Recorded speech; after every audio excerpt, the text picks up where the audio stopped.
What if your website could answer questions while you sleep?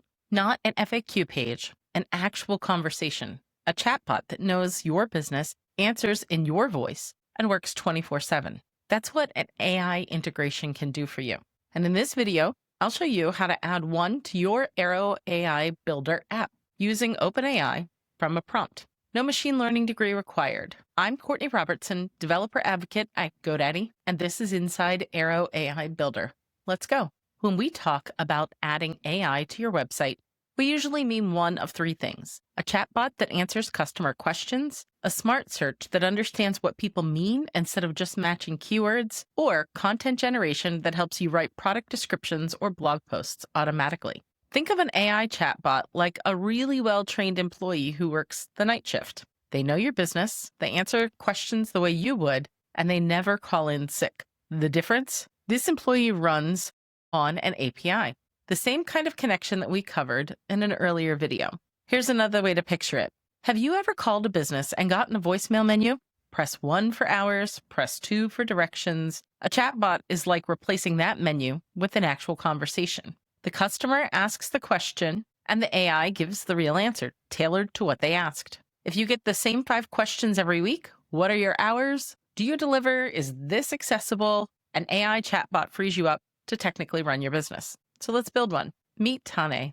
He's 31, lives on the Coromandel Peninsula in Aotearoa, New Zealand, and runs Monarch, an adaptive surf school and ocean therapy program. Tane works with people with physical disabilities, PTSD, and anxiety, using surfing as a form of rehabilitation. Tane is a below-the-knee amputee himself. He lost his lower leg in a motorcycle accident at 19 and started surfing as part of his own recovery. Now he teaches others. His clients come from across New Zealand and sometimes internationally, which means they're in different time zones and often have very specific accessibility questions. Can I surf with a wheelchair?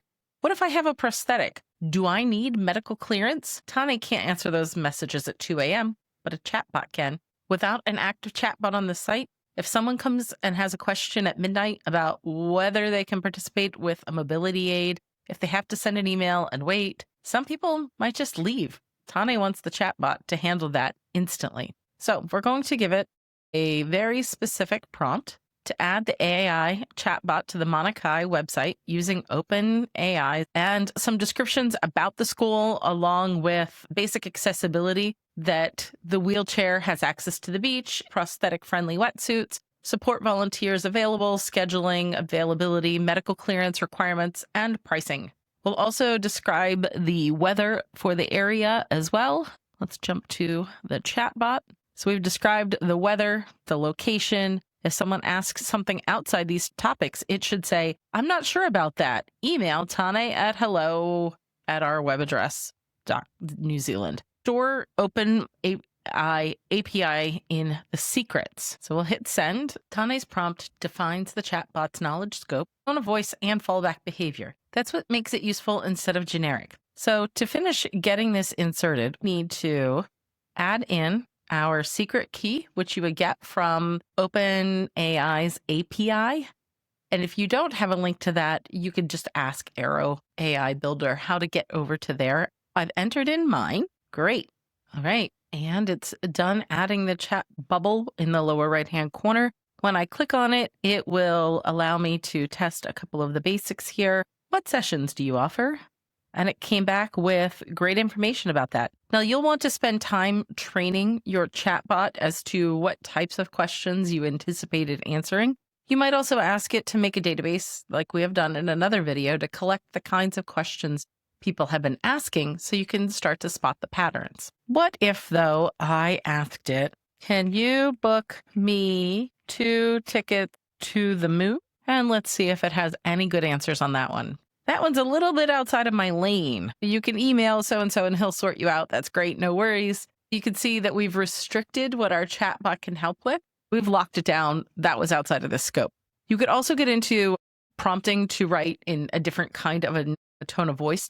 So around the globe, particularly the surfing culture, you'll notice that in different regions, they each have their own sort of subculture of surfer dialect of that location. So that might be something fun to introduce here as well, just to make the bot seem a little bit more like you. We have asked it a little bit trickier, like, do I need a doctor's note to participate? Let's see what it says to that one. And this knows basic information in the response back to us that most people would not need that type of thing. And really, we could go from there. Now let's refine this prompt a little bit. Tane wants the chatbot to also suggest sessions based on the visitor's situation. So we're going to give it a prompt that says, update the chatbot so that when someone describes their situation, like, I have a prosthetic leg or I'm recovering from PTSD, it recommends a specific session type and explains what to expect. Keep the warm, casual tone. We're back, and I've just simply republished the site and opened it into a new tab. And in doing so, you can see that our chatbot is now present and active, and it added in the 4 points that you see here that are really common FAQs for this. So it could be,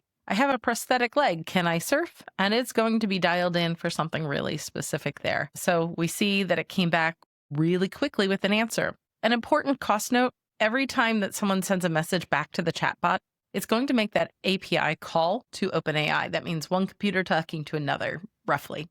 And OpenAI will charge per token. Tane's chatbot uses GPT at the time of this recording for a mini, which is cheaper than GPT-4 and probably also faster. And he set a maximum response length to keep the costs predictable.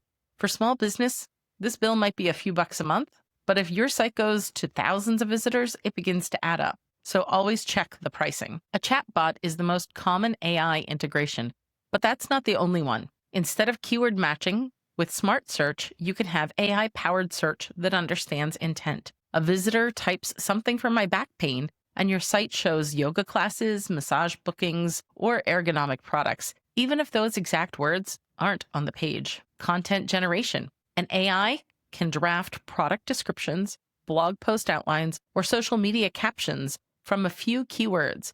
You review and edit, and it handles the first draft. With personalization, returning visitors can get recommended sessions based upon their past activity.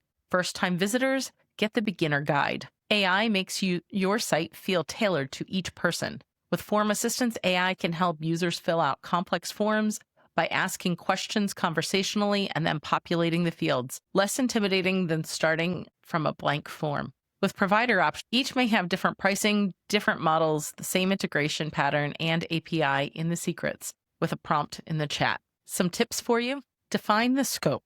Tell the AI what it should and shouldn't answer. Tane's chatbot handles a surf school question, but directs you in different ways for anything that's off topic. Without a scope, your chatbot will try to answer everything and sometimes get it wrong. You need your own API account.